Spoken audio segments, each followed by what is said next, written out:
suivez la vidéo. Je vais un peu vous montrer aujourd'hui la fonction SL pour le rang. Donc ici j'ai déjà fait un travail. Voilà, donc ici il y a les notes, il y a la moyenne et il y a le rang. Je vais juste un peu détailler ici. C'est dans la feuille 2 qu'on va refaire tout à 0. Donc comment j'ai fait le truc? J'ai d'abord mis 3 notes. Ok, pour montrer que la moyenne est correcte. Parce que si je mets 2, on va dire que c'est un peu aléatoire. Donc pour montrer que la moyenne qui affiche ici est correcte, j'ai mis 3 notes. Après avoir mis les 3 notes, j'ai fait une formule pour insérer les moyennes. La formule que vous voyez ici. Voilà.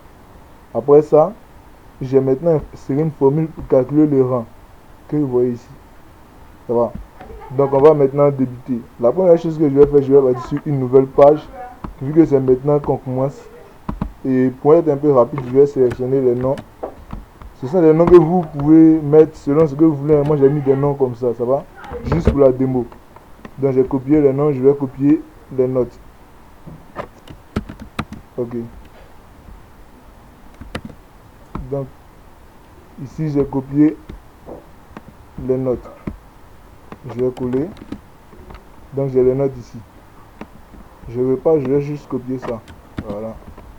Je vais venir coller pour être un peu rapide. Voilà. Donc ici j'ai déjà les notes des différents élèves. Ce que je vais faire maintenant, c'est dire à l'ordinateur que je vais faire la somme de ces 3 notes là et diviser ça par 3. Donc je mets égal, ensuite j'écris moyenne, voilà, moyenne,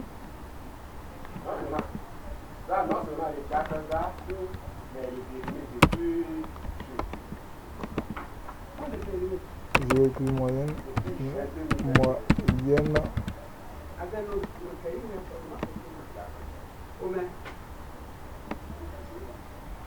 une chose que je vais faire, voilà, moyenne, donc il me demande un nombre 2, je vais sélectionner en fait le nombre que je veux calculer.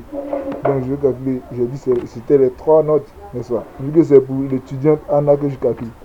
Donc je sélectionne de B, c'est-à-dire B ici, 2 à D, 2. Ça va? Et une fois que c'est sélectionné, j'appuie OK. Donc si je fais le calcul 14 plus 12 plus 10, j'aurai 26, 36 plutôt, pardon, divisé par 3 qui me donne 12. Donc il me suffit de sélectionner ici et maintenir pour glisser pour que ça calcule la moyenne des autres. Donc je prends le dernier 14 plus 15, j'ai là 29 plus 10, 39, divisé par 3, 13. Donc c'est correct. Je vais maintenant venir insérer ma formule rang. Je peux procéder par deux manières. Soit moi-même j'écris la formule, ou bien je viens une formule ici. En haut ici, vous serez dans l'accueil, ici c'est vous. Vous cliquez sur formule, insérez une fonction ici. Et là vous choisissez maintenant la fonction que vous cherchez. Ça va? Moi je vais directement écrire rang. Alors, comme je connais déjà ma formule, je vais écrire rang. Rang. Voilà, j'écris rang. J'ouvre la parenthèse. Nombre 1. En fait, il s'agit, lorsqu'on dit mon nombre 1, c'est pas en fait de dire le nombre que je veux calculer un truc. Ça va? Le nombre, en fait, il s'agit d'entrer le nombre dont il faut déterminer les rangs. Et dans mon cas, le nombre, c'est celui-là. Celui-là que je veux déterminer son rang. Ensuite, je mets point virgule. Je mets point virgule. Maintenant, la référence. En fait, je vais déterminer son rang en fonction de qui et qui.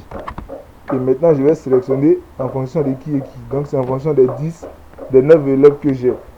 Donc, de E2, j'ai dit E ici, 2 à E10.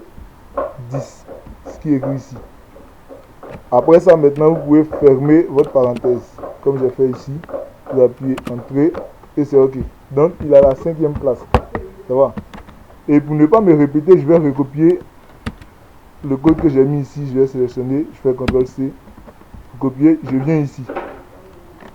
Excusez, je fais CTRL-C. Quand il finit de copier, il réplique. J'appuie Entrée. Il vient à la ligne suivante. Je vais répliquer encore ici pour insérer la formule. Mais cette fois-ci, je vais remplacer ici le E2 là. C'est plus E2, mais c'est E3. Ça va, parce que je suis maintenant dans la case suivante. Donc E3, je vais calculer pour E3 en fonction de E2 à E10. J'appuie ensuite Entrée, il vient à la prochaine ligne, je refais la même chose. Donc au lieu de, je mets maintenant ici sur E4, j'appuie Entrée. Je suis sur E5.